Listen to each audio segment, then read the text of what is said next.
आइए आज पंचतंत्र की इस क्लासिक कहानी को सिर्फ एक कहानी की तरह नहीं, बल्कि इसे हेर-फेर, नेतृत्व और विश्वासघात पर एक केस स्टडी के तौर पर समझते हैं। यही सदियों पुरानी चेतावनी इस पूरी कहानी के केंद्र में है।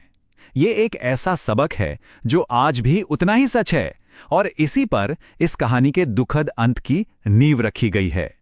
तो हमारी कहानी शुरू होती है एक जंगल से, जहां एक तय पावर स्ट्रक्चर है। हर किसी को अपनी जगह पता है और सब कुछ राजा के इर्द गिर्द ही घूमता है। इस मंच पर हमारे मुख्य किरदार हैं राजा मदोत्कट नाम का एक शेर, उसके 3 दरबारी, एक बाघ, एक कौवा और एक बहुत ही चालाक सियार। और फिर कहानी में एंट्री होती है एक बाहरी शख्स की, कथनक नाम के एक ऊंट की, जो अपने कारवां से बिछड़कर वहां आ पहुंचा है। तो जब कथनक पहली बार आता है, शेर एक आदर्श राजा की तरह पेश आता है। वो ऊंट को सुरक्षा का वादा करता है, उसे अभयदान देता है। ये एक बहुत ही जरूरी पल है। राजा ने एक वचन दिया है जो आगे चलकर कहानी का सबसे बड़ा संघर्ष बन जाएगा। कुछ समय के लिए तो राज्य में सब ठीक ठाक चलता है, लेकिन फिर एक ऐसी घटना घटती है जो सब कुछ बदल कर रख देती है और पूरे दरबार की स्थिरता को हिला देती है। एक जंगली हाथी के साथ हुई जबरदस्त लड़ाई में ताकतवर मदोत्कट शेर बुरी तरह घायल हो जाता है। वो शिकारी से असहाय बन जाता है, इतना कमजोर कि हिल भी नहीं सकता।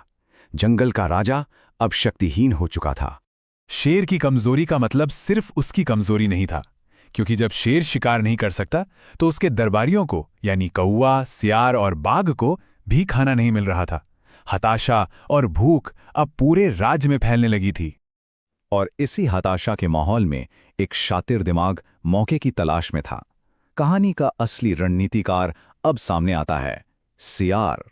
सियार की रणनीति देखिए कितनी बेहतरीन है। सबसे पहले वो शेर के पास अकेले जाता है, फिर वो ऐसी बात का प्रस्ताव रखता है जिसे कोई और कहने की हिम्मत भी नहीं करेगा, कि ऊंट को मार डालते हैं। जब शेर अपने वादे का वास्ता देकर मना करता है तो सियार बड़ी चालाकी से उसे मना लेता है। उसकी भूख और लाचारी का फायदा उठाकर आखिरकार उसकी सहमति हासिल कर ही लेता है। राजा की नानुकर वाली सहमति के बाद सियार सीधे ऊंट को नहीं मारता, नहीं, वो एक पूरा नाटक रचता है। एक ऐसी साजिश जो ऊंट को अपने ही जाल में फंसाने के लिए बनाई गई है। सबसे पहले कौवा आगे आता है। वो बड़े नाटकीय ढंग से खुद को बलिदान के लिए पेश करता है, ये जानते हुए कि उसका प्रस्ताव कभी स्वीकार नहीं किया जाएगा। ये इस नाटक का पहला एक्ट था। और चालाक सियार के पास इसका जवाब पहले से तैयार था। वो कहता है कि कौवा तो बहुत छोटा है, राजा के भूख भला इससे कैसे मिटेगी। ये सब योजना का हिस्सा था।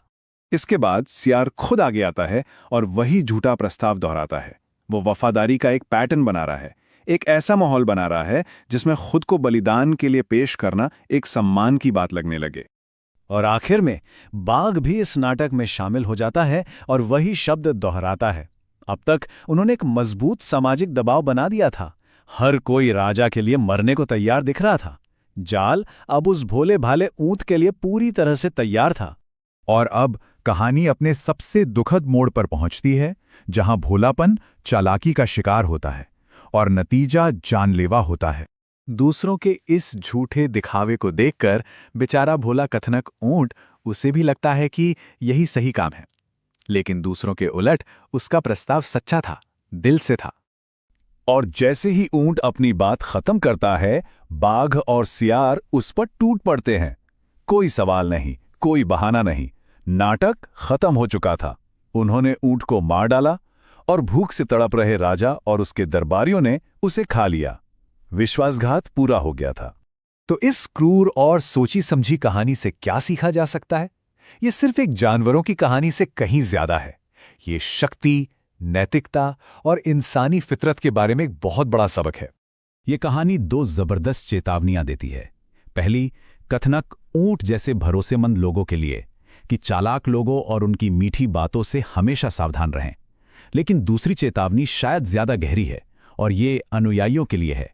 एक कमजोर, विचारहीन और आसानी से बहकावे में आने वाला मालिक भी उतना ही खतरनाक हो सकता है जितना कि एक चालाक दरबारी। शेर ने अपने वादे को टूटने दिया, और उसकी इस एक नैतिक विफलता ने ही विश्वासघात का रास्ता खोल दिया। और ये हमें एक आखिरी सोचने पर मजबूर कर देने वाले सवाल पर छोड़ जाता है। इस कहानी में असली खतरा कौन है? वो चालाक नौकर जिसने विश्वासघात की पूरी योजना बनाई, या वो कमजोर मालिक जिसने ऐसा होने दिया और अपना ही वचन तोड़ दिया? इस पर जरूर सोचिएगा।